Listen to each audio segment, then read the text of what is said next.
안녕하세요. 원미연입니다. 전 세계적으로 환경 등 다양한 이유로 해마다 발기부전 환자가 늘고 있는 추세인데요.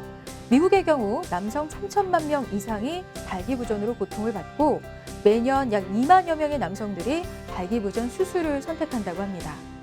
이 성 문제에 대해서 우리나라에 비해 상대적으로 개방적이고 또 적극적인 사고를 가지고 있는 미국의 경우 이러한 발기부전 문제에 대해 소갈이하기보다는 적극적인 치료를 선택하는데요.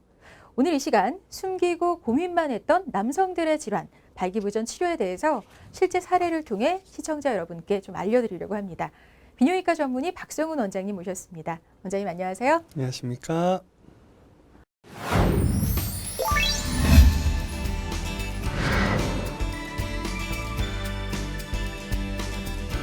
네, 먼저 환자 사례부터 살펴보겠습니다. 저는 2011년에 미국 워싱턴주에서 페이로니 병이 동반된 발기부전으로 현지 비뇨기과 의사에게 팽창형 음경 임플란트 수술을 받았습니다. 매우 만족스럽게 사용하고 있었으나 2016년 4월에 기계가 고장나서 원래 수술받았던 비뇨기과 의사를 찾아갔으나 작년에 은퇴하셨고 그래서 다른 비뇨기과 의사에게 교체 수술을 받았습니다. 수술 후 한국으로 파견을 오게 됐고 그런데 수술 3주 때까지 음낭에 봉합한 상처가 아물지 않고 계속 분비물이 있어서 근무지인 평택 인근의 병원에 가서 치료를 받고 항생제를 복용했습니다. 그러나 호전이 없었습니다. 담당 비뇨기과 의사의 추천으로 여기까지 오게 됐는데 치료가 가능할까요? 네, 사례를 보니까 미국인 남성분이세요. 어떤 환자신가요? 이분은 이제 다른 이전에 말씀드린 환자분들과 다르게 실명을 공개할 텐데요. 아, 환자분이 그래달라고 부탁을 하셨어요. 그래요? 그래서 이제 알렉산더 브리튼이죠. 그래서 알렉산더. 예, 우리 아는 알렉산더 대왕애가 알렉산더더라고요. 그래서 보통 그럴 때 줄여서 부르니까 이제 알렉스라고 하는 네. 알렉스라고 저희가 이제 부르는데 저희는 알렉스는 이제 균에 감염이 돼서 그래서 이제 음경 임플란트 감염이 된 케이스라고 보시면 됩니다. 아, 그렇군요. 근데 실명을 공개할 정도라면 원장님에 대한 신뢰와 존경이 굉장하다 느껴지는데요. 네. 근데 수술 후 감염이 생겨서 병원을 찾았다. 사실 근데 미국 분이시잖아요. 네. 미국에서 수술을 하셨던 건가요, 그럼? 그렇죠. 이제 처음에 그 수술을 받았던 분한테 이제 5년 받고 5년 동안 괜찮았는데 미국에서 지낼 때 괜찮았는데 기계가 고장이 났어요. 그래서 재수술을 받고 한국에서 일하기로 한 거예요. 그래서 이제 한국으로 파견을 온 거예요. 가족들 없이 본인 혼자서. 그래서 이제 한국에 왔는데 직후에 수술 받고 한 일주일 만에 왔거든요. 네. 음낭에 이제 절개를 하고 수술했는데 음낭이 자꾸 벌어지고 상처에서 진물이 나오고 이제 그렇게 해서 됐던 거죠. 근데 그렇게 기계 고장이 잘 나나요, 원장님? 기계 고장이 흔하진 않아요. 그래서 이제 10에서 15년 정도 우리가 기계 수명을 최소한 생각하고 그리고 정말 드물게는 1년에서 2년 만에 고장 나는 경우를 보는 적도 있습니다. 저도. 근데 세상에 100% 완벽한 기계는 없습니다. 하지만 음경 임플란트가 사실 지금 팽창 임플란트 개발된 지가 이제 거의 한 50년 됩니다. 이제 역사 길어요. 그러다 보니까 현재는 다른 이제 우리 몸 안에 이식되는 임플란트들 중에서는 기계적 내구성이나 사용 연한이 가장 좋은 편입니다. 좋은 상태라고 보시면 돼요. 그러니까 고장이 흔한 건 아니다. 네, 다행히도. 그래도 100% 완벽한 기계는 없습니다. 그렇겠죠. 기계는 기계니까요. 네. 근데 우리 알렉스 씨는 수술 후에 이제 감염이 생겼고 그리고 파견 근무로 한국을 와 있는 상황이다 보니까 바로 또 미국 병원으로 돌아갈 수도 없는 상황이니까 굉장히 적지 않이 당황했을 것 같아요.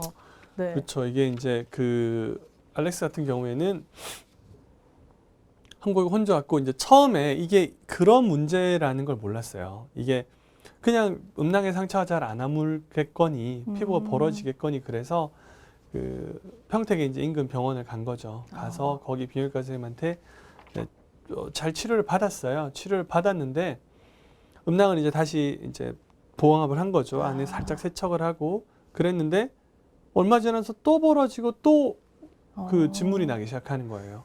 그래서 그걸 한 2번 반복하고 나니까 그 선생님도 이거는 피부 문제가 아닌 것 같다. 안에 다른 문제가 있지 않을까 하면서 이제 사실 그 선생님이 제 선배님이시거든요. 그래서 이건 뭔가 아닌 것 같다. 임플란트 때문이 있을 수도 있으니까 저한테 가봐라. 그래서 닥터박한테 가봐라. 그래서 이제 저한테 의뢰를 해주셨던 거죠. 어떻게 그럼 치료를? 이 경우는 사실 감염이 된 겁니다. 환자분이 뭐 열이 펄펄 나거나 뭐 엄청 통증이 있거나 이런 건 아니었지만 감염이 돼서 이제 문제가 있었던 거기 때문에 임플란트가 감염이 됐으니까 그게 계속 아무리 꼬매도 균이 계속 나온 거예요. 그렇기 때문에 이런 경우들은 임플란트를 완전히 제거하고 내부를 깨끗이 이제 균이 낫고 난 다음에 재수술을 하는 것이 원칙입니다. 그렇군요. 근데 알렉스가 이제 고민을 되게 많이 하고 걱정했던 거는 임플란트를 제거하고 나면 음경의 크기가 50% 이상 줄어들거든요.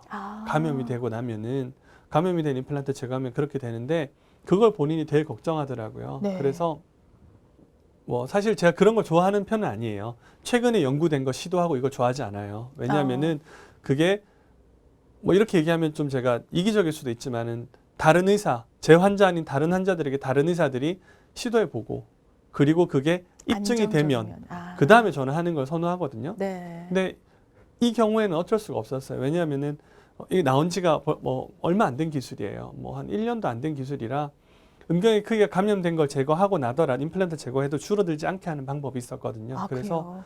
뭐 위험성이라든가 이런 걸 설명을 하고 시도해 보겠느냐.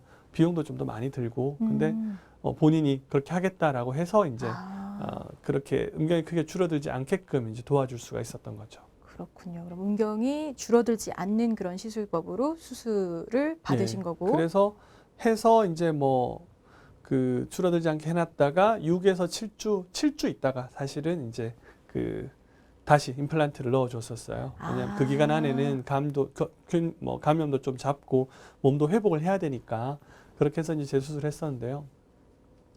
알렉스가 이제 결과적으로는 수술이 굉장히 잘 됐죠. 그래요? 왜냐하면은 임플란트가 이전에 이제 들어갔던 임플란트를 제가 제거했으니까 크기를 알잖아요. 그 크기하고 거의 차이가 없었어요. 차이가 없었고 그러다 보니까 알렉스는 신기한 거예요. 그러니까 알렉스가 이제 문제가 생겨서 본인이 수술 받은 미국에 전화를 했었어요. 해당 의사가 저하고 똑같은 설명을 해준 거예요. 50% 이상 감염됐으니까 줄어들고 문제가 생길 거다. 이제 안 될 거다. 그렇게 뭐 짧아질 거다. 이렇게 겁을 줬고 3개월이나 기다려야 된다. 했는데 저한테 수술 받고 7주 만에 이제 그렇진 않았거든요. 크기가 크기가 거의 줄어들지 않았고 그 다음에 뭐 시간도 얼마 안 걸렸고 그러니까 되게 신기한 거예요. 또 이제 수술 과정 중에서도 미국은 이 수술할 때 팽창 임경 임플란트 수술할 때 대부분 전신 마취를 합니다. 그래서 환자 기억을 못하고 얘기를 못해요. 근데 알렉스의 경우에는 척수 마취로 수술했거든요. 네. 감염이 됐으니까. 뭐 물론 척수 마취하는데 좀 애를 먹었어요. 그게 체격도 좀 다르고 뭐 이래가지고 제가 마취 안 하고 저희 마취과 쌤이 하시는데 이분이 마취를 굉장히 잘하시거든요. 애지간해도 2, 3분 만에 척수 마취 하시는데 한 30분을 둘이 끙끙댔었어요. 뭐 둘 다 땀을 피 오듯이 흘리고 막 그랬는데 결국 이제 마취를 하고 잘 됐지만 알렉스는 궁금한 거예요. 자기가 2번, 3번 수술 겪으면서 이제 막 고생을 했으니까 뭐 계속 물어보는 거예요. 정말 수술에 방해될 정도로 어디를 하고 있니? 얼마나 진행됐니? 아내 상황이 어떻니? 이게 어떻게 되는 거니? 근데 이제 더 염려되니까 아무래도. 그렇죠. 염려가 됐겠죠. 그런데 이제 어째 보면은 그게 더 좋았던 것 같아요. 제가 수술 과정에 계속 얘기를 해줬잖아요. 그러니까 안심을 좀 했나 봐요. 그러니까 신뢰감도 더 높아지고. 이게 치료자하고 환자 사이의 신뢰관계가 치료 결과에 엄청난 영향을 미칩니다. 별거 아닌 것 같지만은 의사가 약간 정말 우리가 그런 표현 쓰잖아요. 동공이 흔들리잖아요.